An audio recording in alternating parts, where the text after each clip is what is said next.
बहुत धन्यवाद। धन्यवाद। माननीय सदस्य श्री अखिलेश यादव जी।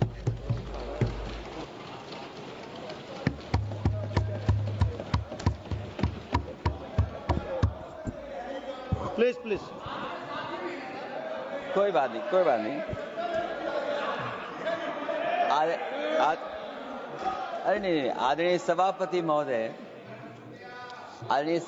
महोदय, मैं आपका बहुत धन्यवाद देना चाहता हूं कि बहुत ही महत्वपूर्ण और देश के लिए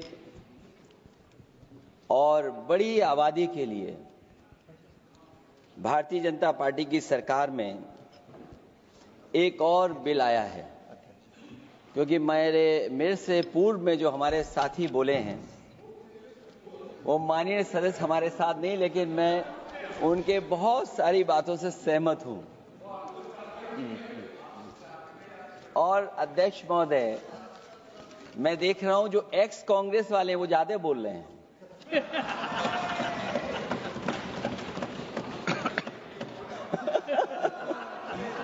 आदरणीय अध्यक्ष महोदय,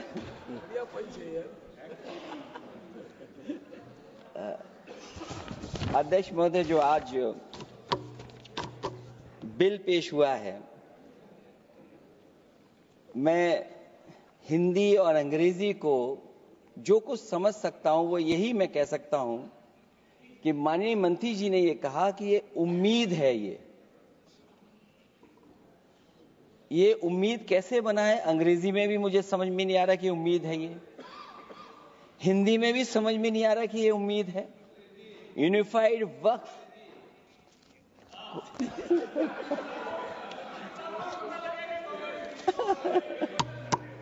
अध्यक्ष महोदय, यूनिफाइड वक्फ मैनेजमेंट अध्यक्ष महोदय, मैं समझ सकता हूं कि मैं वो बात छेड़ना नहीं चाहता था, लेकिन क्या करूं, मजबूरी है अब। अध्यक्ष महोदय, अभी माननीय सदस्य लोग ये कह रहे हैं कि हमारे सदस्य नहीं है यहां पर जो हमारे साथी हैं, लेकिन अध्यक्ष महोदय मैं ये कहना चाहता हूं, ये जो बिल लाया जा रहा है, भारतीय जनता पार्टी में एक मुकाबला चल रहा है। भारतीय जनता पार्टी के अंदर मुकाबला चल रहा है कि खराब हिंदू कौन बड़ा है। और ये बात अध्यक्ष महोदय मैं ऐसे ही नहीं कह रहा हूं। जो पार्टी ये कहती हो कि दुनिया की सबसे बड़ी पार्टी है, अध्यक्ष महोदय वो अपना राष्ट्रीय अध्यक्ष नहीं चुन पाए अभी तक। अध्यक्ष महोदय, भारतीय जनता पार्टी क्या है?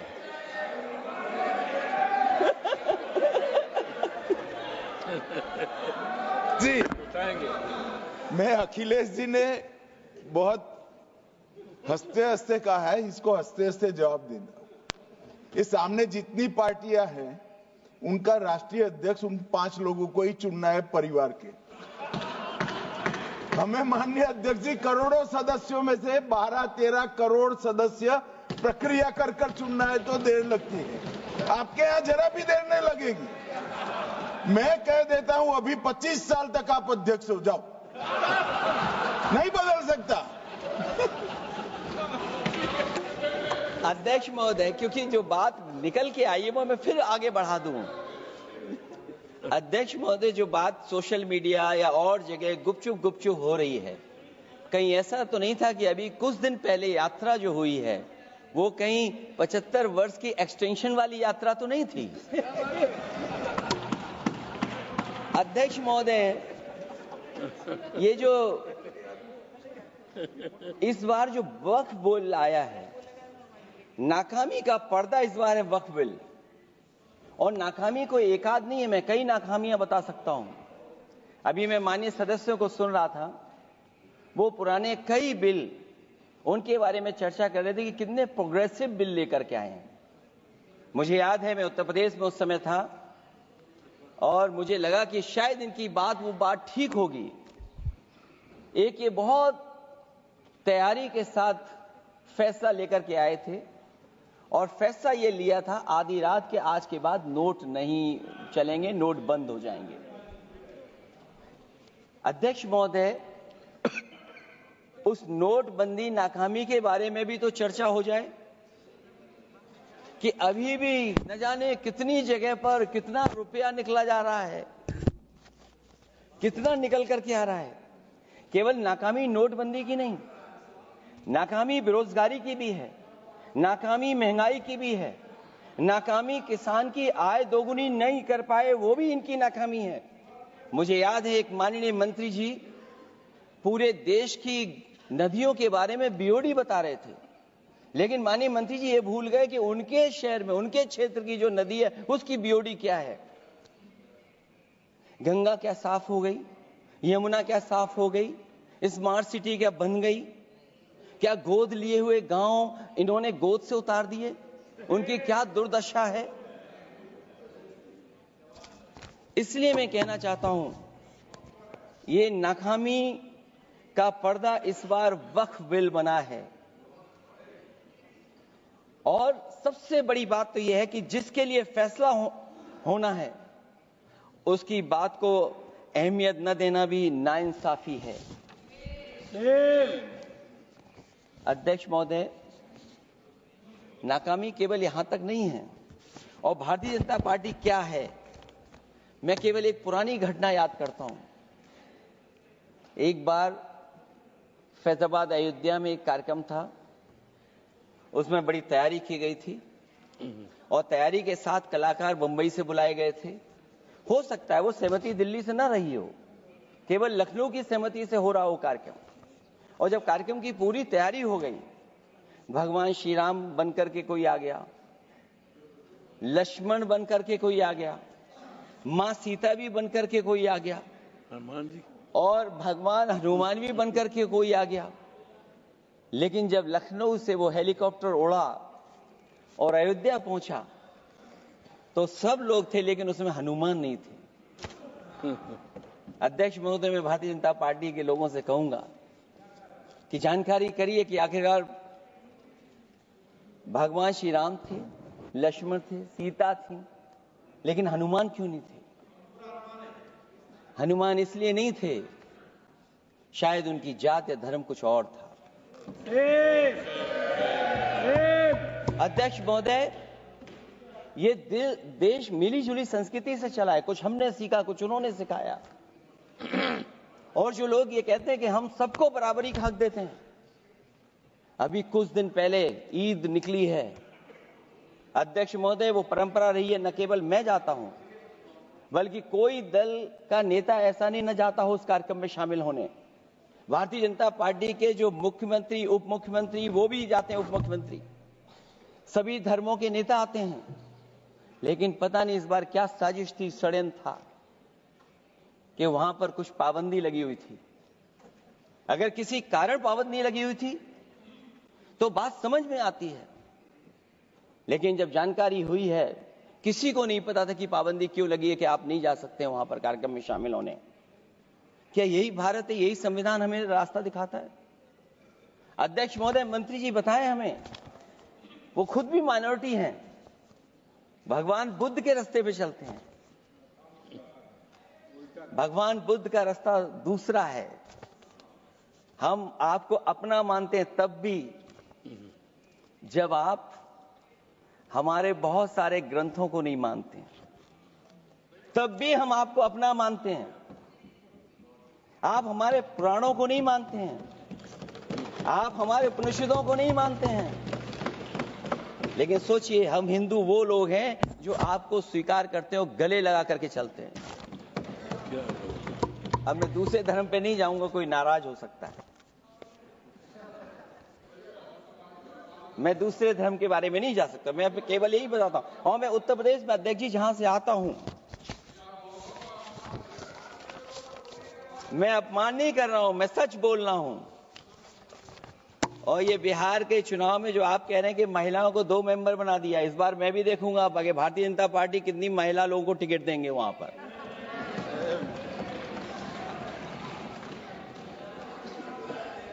अध्यक्ष महोदय, भाजपा जब भी कोई नया बिल लाती है तो वो अपनी नाकामी छुपाती है। भाजपा वाले मुसलमान भाइयों की वक्फ की जमीन चिन्हित करने की बात कर रहे हैं, जिससे महाकुंभ में जो हिंदू मारे गए हैं या खो गए हैं उनको चिन्हित करने की बात पर पर्दा पड़ जाए। अध्यक्ष महोदय, मुझे खुशी इस बात की कि हमारा धर्म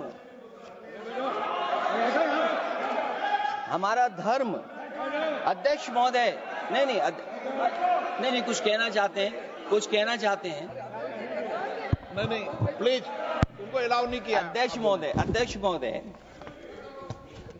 कुंभ में आस्था सबकी है, कोई ऐसा नहीं जिसकी आस्था ना हो।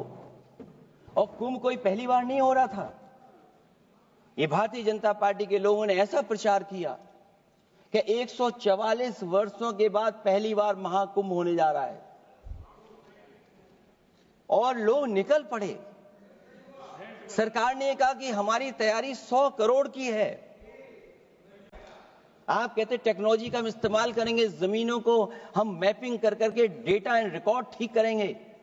अध्यक्ष महोदय, ये बताएं कि वो 30 लोग कौन थे, उनके नाम क्या थे जिनकी जान चली गई, न केवल जान जाने वालों की, बल्कि अध्यक्ष महोदय ये सरकार बताए कि जो लगभग 1000 हिंदू खो गए हैं, जो अभी तक नहीं मिले, जो अभी तक नहीं खोज पाए हैं, वो 1000 हिंदू की सूची कहां है? और फिर धर्म कारोबार की बात है, जो ये लोग गोली। अध्यक्ष महोदय, मैं कार सेवक वाली बात इसलिए नहीं छेड़ना चाहता हूं। अध्यक्ष महोदय, ये शायद माननीय सदस्य जानते नहीं कुछ सच्चाई नहीं जानते। अध्यक्ष महोदय, ये संविधान की वजह से, संविधान को बचाने के लिए, हिंदू एकता को बचाने के लिए कुछ फैसले लिए गए, लेकिन एफआईआर हम लोगों पे नहीं लिखी गई थी। एफआईआर उन पे लिखी गई थी जो बेचारे तैयार हो गए थे सुबह, लेकिन पता नहीं कहां से फोन आया था, कहा था कि अब तैयार तो हो गए हो लेकिन आप शिलान्यास में नहीं आ सकते। इसलिए बात को इधर से उधर नहीं में ले जाना चाहता। अखिलेश जी, जरा वक्त पे भी आ जाओ। अच्छा, वक्त पे आ रहा हूं। नहीं, वक्त पे अध्यक्ष इसलिए आ रहा हूं क्योंकि वक्त समझने के लिए भारतीय जनता पार्टी की सोच क्या है। और ये अध्यक्ष महोदय जब ये कह रहे हैं कि इससे कारोबार होगा, अध्यक्ष महोदय, धर्म की चीजों से कारोबार नहीं हो सकता। हमारे उत्तर प्रदेश के मुख्यमंत्री जी ने भी कहा कि कारोबार होगा। वो 30 की गिनती में उलझे हुए हैं, जैसे 30 मार खाए वो। उनसे पूछा कि जान कितनी गई, वो 30। उनसे पूछा कि कारोबार कितने का होगा, 30 गुणा 10,000 करोड़। सोचिए, कुंभ हमारा क्या कारोबार की जगह है? और फिर उसका कौन नापेगा, कैसे नालाएगा? और फिर हमारे माननीय मंत्री जी कह रहे हैं कि जमीन, चाहे वो रेलवे की हो, चाहे वो डिफेंस की हो, वो भारत की जमीन है। मैं भी स्वीकार करता हूं कि रेलवे की जमीन भी भारत की है, डिफेंस की भी जमीन भारत की है। क्या डिफेंस की जमीन नहीं बेची जा रही मंत्री जी? अध्यक्ष महोदय, क्या रेलवे की जमीनें नहीं बेची जा रही हैं? अध्यक्ष महोदय, केवल यहां तक नहीं, कितना हस्तक्षेप होता है। वक्फ भी भारत के, इसीलिए तो कहीं ना कहीं वक्फ की जमीन से, अध्यक्ष महोदय, माननीय मंत्री जी बताएं, और मुझे उम्मीद है कि जब जवाब देंगे तो बताएंगे कि वक्फ की जमीन से बड़ा मुद्दा वो जमीन है जिस पर चीन ने अपने गांव बसा लिए हैं, लेकिन कोई बाहरी खतरे पर सवाल बवाल न करे, इसलिए ये बिल लाया जा रहा है। और माननीय मंत्री जहां से आते हैं, जिस प्रदेश से आते हैं, कम से कम ये तो बताएंगे कि वहां कितने चीन ने गांव बसा लिए, घर बन गए हैं।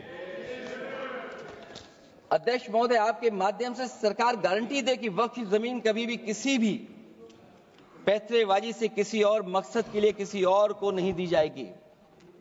वक्फ की वर्तमान व्यवस्था में चाहे 5 साल के धर्म पालन की पाबंदी की बात हो, या कलेक्टर से सर्वेक्षण के हस्तक्षेप की बात हो, या वक्फ परिषद या बोर्ड में बाहरियों को शामिल करने की बात हो, इन सब का उद्देश्य मुस्लिम भाइयों के सार्वजनिक अधिकार को छीनकर उनके महत्व और नियंत्रण को कम करना है। ट्रिब्यूनल के निर्णय को अंतिम न मानकर उच्च न्यायालय में लेकर जाने की अनुमति देना दरअसल जमीनी विवाद को लंबी न्यायिक प्रक्रिया में फंसाकर वक्फ भूमि पर कब्जों को बनाए रखने का रास्ता खोलेगा।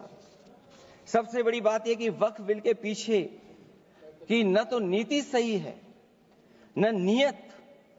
ये देश के करोड़ों लोगों से उनके घर दुकान छीनने की भी साजिश है। भाजपा एक अलोकतांत्रिक पार्टी है।